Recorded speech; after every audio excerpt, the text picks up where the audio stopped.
Hi, I'm Sarah from The Upcoming. A real pleasure to be able to speak to you today. Yeah. Maybe you can just kick off with a brief introduction. Obviously, there's going to be some people very familiar with the series and all hooked in, and some people are going to be coming to it fresh. So for the uninitiated, what's the kind of the basic premise of Leverage Redemption? I don't know who wants to take that one. Go, Betty. Okay, basically, we are a team of thieves and con artists that we liken ourselves to a band of Robin Hoods, right? We go in and find out about the corrupt organizations and powerful, evil people that are doing a lot of harm to the world and individuals. And we go in and we pull off different heists and cons to help those people get redemption, get revenge, and basically make sure that they get justice. Maybe you can just tell us a bit about each of your characters, because obviously it is, you're like an ensemble, but you've all got very distinct characters and roles, and you all have to kind of like play off against each other. So maybe just tell us about each of your characters and how you see them. So I play this thief named Parker, who's obsessed with money, and And I'm like, no, I play Brianna. I play Alec Hardison's foster sister, younger sister, and I come to the team as the new hacker and expert in all things tech, with a little bit of a chip on my shoulder about, stepping into the big shoes that my brother has left for me. But I spend the last season and this season coming into my own a bit more and establishing some confidence and, my own groove. With the great mentors that I have in the group. and then I play Parker. I'm a thief, adrenaline junkie, wild card. I have been on the team for a while. I was a lone wolf, kind of like all of us were, and then saw the greater purpose that was there and the opportunity to help people and decided to join up with this team. And it's the first time we've all worked together in a group. So, we've had a lot of growing pains, but now we're like a big family, and everyone really embraces Parker's eccentricities and her quirks. And, I think the benefit of all of our characters is that we get to do comedy and drama, and every episode we're playing characters within characters. So there's all this room for fun, playful energy and growth. And over the seasons, we've watched Parker really go from someone who socially had no idea how to interact with people outside of the job, and now she's become, part of this family and is more able to do more things like that within the heists and the cons and stuff. And of course, when, series like this kick off or you sign on to them, you never know how they're going to be received, how popular they're going to be. So, what is that feeling like when something's obviously just really connected with people and there's that opportunity to come back and explore those characters in more depth and and find new and exciting scenarios to put them in? How do you feel, Aleyse? You should start with this one. Well, as the newbie of a group, and I'm joining, this re-envisioning of a previous legacy, I should say. Yeah, I'm shaking in my freaking boots. And so for the for the first season to come out and it to be received well, my character represents the intersection of a lot of kind of new audiences.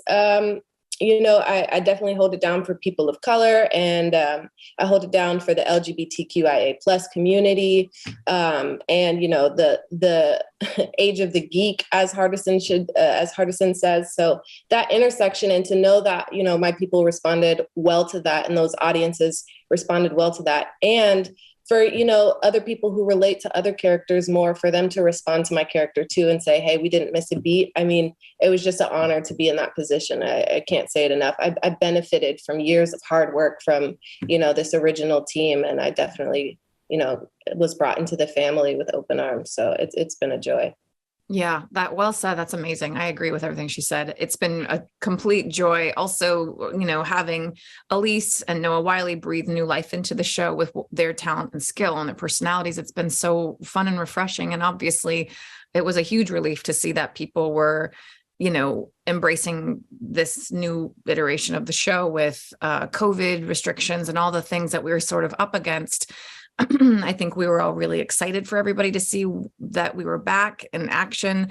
And also, you never know if people are going to be like, oh, it's like, we want that old version of that thing, or, but I'm happy to say everyone's been really great about I'm more thinking about my character, but she's changed and evolved and whatever, but she's still the same person. I think that's why people keep coming back, because they love all these characters. They love our connections with each other, and they have fun watching it, And it does look like you must have such a blast making it.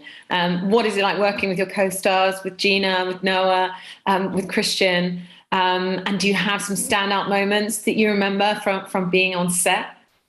Well, it's always interesting. I'll just say it's always interesting. These are the funniest people for so many reasons, off camera and on camera. So, you're picking up maybe about 1/10 of the jokes that actually fly, in the making of the thing. And it's just great. We spend each episode collectively, usually in like HQ or something like that. And we all get, to touch base with one another, but oftentimes we're kind of paired off going in other directions. So it's just fun to be with somebody new or somebody that you haven't, been around for a minute, and just get some new energy. And I think it turns over really well. Yeah, same. I think it's been really, really fun. We all connect. We all have a blast. Everybody's multi-talented. That's the other thing, is Aleyse gets to sing this season and has an absolutely insane voice. Like, her stage presence is one thing, but then you hear this voice that comes out and your whole world is rocked, and you're like, she can do that too. So it's such an honor to work with everyone and watch them shine in different ways each episode. And I love that our stories, we go from one genre to the next, and we get to play in all these different worlds, because it allows us as artists to showcase different pieces of ourselves too, which is really fun. Also, the dialogue, I just like, it's so witty, and there's so many great back and forths. Do you have a line that you remember that you thought was especially funny? And getting those comedy beats isn't as straightforward as people think, but it's very much the chemistry between the actors that makes that really land. Yeah, for sure. Oh, my brain is a little blank. Aleyse, do you have one? Well, I just remember I want them bag tagged and sitting in front of me. But also, like, the lines that I remember the most are my HQ dialogue. I mean, I could 16 wind tiles plus an extra 3 dragon tiles for each additional player for years. Like, that's what I remember, because I spend so much time studying it. The jokes just kind of rip. And as soon as you get in the joy of them, you let them pass, because you don't want to try to be funny again. But I don't know. Do you have one, Bethany? I would say this one just came to mind. I don't know if it's my favorite, but I got to improv some lines in the, I forgot which job it's called. It's the one where we're on the docks and the shipping containers and all the plastics happening. And I'm walking through the yard, and I threw a line to an extra, but I did a really husky, like really bad Irish accent that Parker would try to throw out. And then I named the guy, and then that became a joke with Mark Roskin, our director, and whatever. So stuff like that. I always love just catching people off guard with a line here and there. That was fun. Christian's the king of it. Like, Christian is like the little plotter with little improv lines. He's like, oh, I'm going to say, watch. And I'm like, okay. Yeah. And it always lands. He kills it. And, in terms of the takeaways, I mean, obviously on one level, just incredibly entertaining.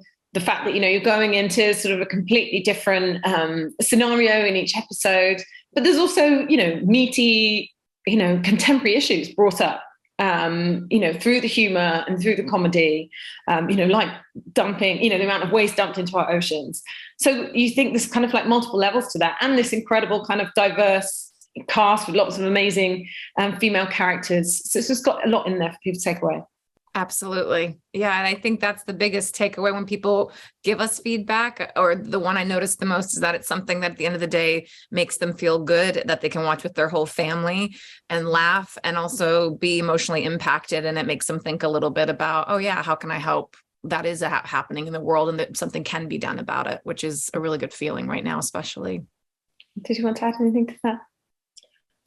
No, I mean, I think this show bites off big topics, and some might be or particularly related to things that have happened in our society, but more often than not, it uses comedy, and it uses chemistry, and it uses teamwork to just mention these things and enter them into a conversation. So if anything, if people aren't paying too much attention to the actual con itself or the, actual ramifications of these issues, like it's at least seeded, they take it home somehow.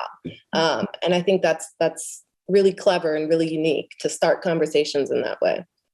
Absolutely. Well, I think I'm out of time, but thank you so much for sharing all that with me. I cannot wait for everyone thanks, Sarah. season. Lovely to chat to you. Thanks a lot. Cheers. Thanks. Bye. Yeah, nice talking with you. Thanks.